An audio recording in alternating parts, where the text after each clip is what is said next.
بوی خوش آشنایی بر آن مردم دیده روشنایی.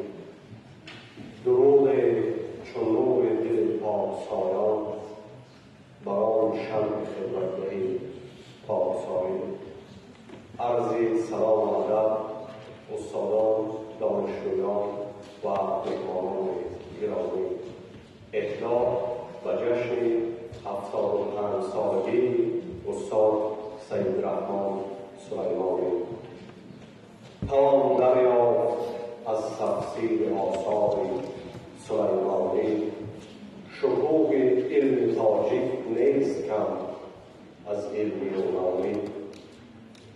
چو اندر محتوای حجم آثارش بیندیشی یقین داریم که هست از دوره بخشان سامانی.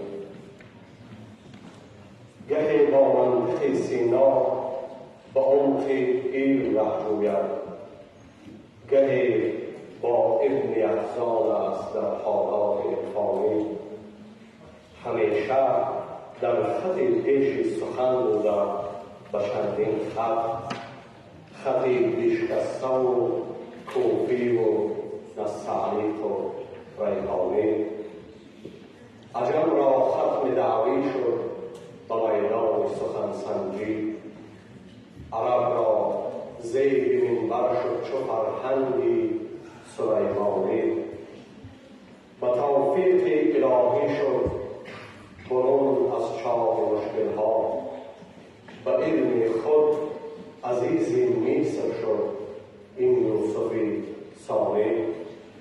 چه گوهرها برآورده ز بحر حکمت مشرق، هدایتها فراز آورده بس از علم ربانی. مخارج الحروف طور سینا را به تاجیکی چنان آراست که گویی چنین بوده است بنیانی. زبان جمله مرغان را و موران را همه داند، به عهد خود سلیمان است با تحصیل قرآنی. الا شاعر به یک عمر آنچه او آورده در دفتر، دو عمرت گر دهد یزدان تو آن را خواند نتوانی.